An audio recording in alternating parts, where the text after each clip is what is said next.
আপনি কি কখনো ভেবেছেন কেন চীন তার প্রতিবেশীদের সাথে এত সংবেদনশীল? কেন তারা দক্ষিণ চীন সাগরের ছোট ছোট দ্বীপের জন্য এত লড়াই করে? কেনই বা তারা তিব্বত, শিনজিয়াং এবং তাইওয়ানকে এত শক্ত হাতে ধরে রেখেছে? এটি কি নিছক রাজনৈতিক উচ্চাভিলাষ, নাকি এর পেছনে রয়েছে গভীর ভৌগোলিক বাস্তবতা? আজ আমরা প্রবেশ করব চীনের ভূ রাজনীতির অন্তর্মহলে, যেখানে ইতিহাস, ভৌগোলিক বাধা এবং আধুনিক কৌশল একসাথে মিলেমিশে এক অনন্য চিত্র আঁকে। চীনের ইতিহাস হাজার বছরের পুরনো। একসময় যাকে মধ্যরাজ্য বলা হতো, সেই চীন আজকের বিশ্ব রাজনীতির অন্যতম প্রধান শক্তি। কিন্তু কিভাবে? চলুন ফিরে যাই ইতিহাসের পাতায়। হুয়াংহু বা ইয়েলো রিভার আর ইয়াংজি নদীর আশেপাশে প্রথম চীনা সভ্যতা গড়ে ওঠে। এখান থেকেই চীনের সাম্রাজ্যবাদী মানসিকতা গড়ে ওঠে। তারা বিশ্বাস করত চীনই সভ্যতার কেন্দ্র।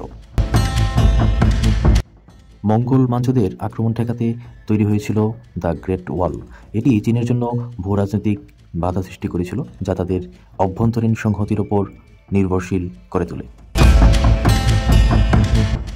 সিল্ক রোড শুধু বাণিজ্যের রাস্তা নয়, এটি চীনের সাংস্কৃতিক সম্প্রসারণের মাধ্যম ছিল।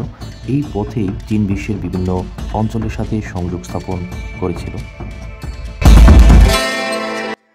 1840-এর দশকে আফিম যুদ্ধ চীনকে দুর্বল করে দেয়। ব্রিটিশ, ফরাসি, জাপানি এবং অন্যান্য বিদেশি শক্তি চীনের উপর প্রভাব বিস্তার করে। এই অপমান থেকে মুক্তির জন্য চীন ভবিষ্যতে জাতীয়তাবাদ এবং সামরিক শক্তি বৃদ্ধির পথ বেছে নেয়। চীন এক বিশাল দেশ, 96 লাখ বর্গ কিলোমিটার জায়গা জুড়ে বিস্তৃত, যার একদিকে হিমালয় পর্বতমালা, অন্যদিকে গভীর মরুভূমি, উত্তরে শীতল সাইবেরিয়া আর দক্ষিণে বিশাল দক্ষিণ চীন সাগর। এত বৈচিত্র্যময় ভূগোলের মধ্যে একটি অভিন্ন সাম্রাজ্য কিভাবে টিকে আছে?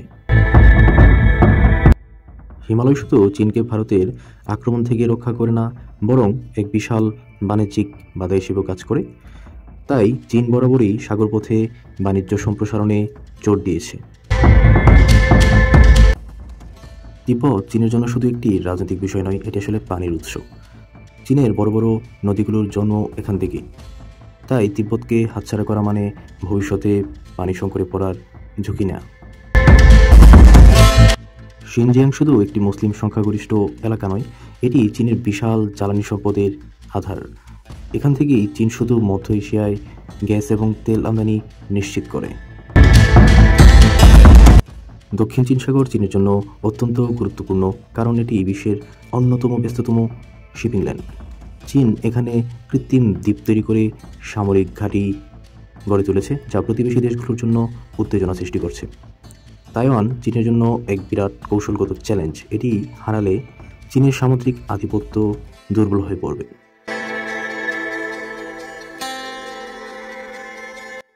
চীনের ভবিষ্যৎ চ্যালেঞ্জ হচ্ছে জনসংখ্যা সংকট। 2023 সালেই চীনের জনসংখ্যা কমতে শুরু করেছে, যা আগামী দিনে বিশাল শ্রম সংকট তৈরি করবে। এছাড়াও ভারত মহাসাগরে চীনের প্রভাব কমাতে আমেরিকা এবং জাপানের সঙ্গে মিলে কোয়াড জোট গঠন করেছে ভারত।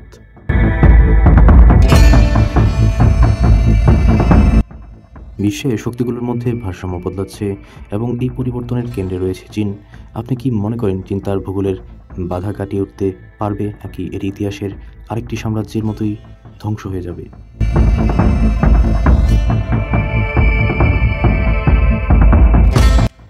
আপনার মতামত কি? চীন কি তার ভূরাজনৈতিক সীমাবদ্ধতাকে অতিক্রম করে বিশ্ব আধিপত্য কায়েম করতে পারবে, নাকি এটি নতুন সংকটের দিকে এগিয়ে যাচ্ছে?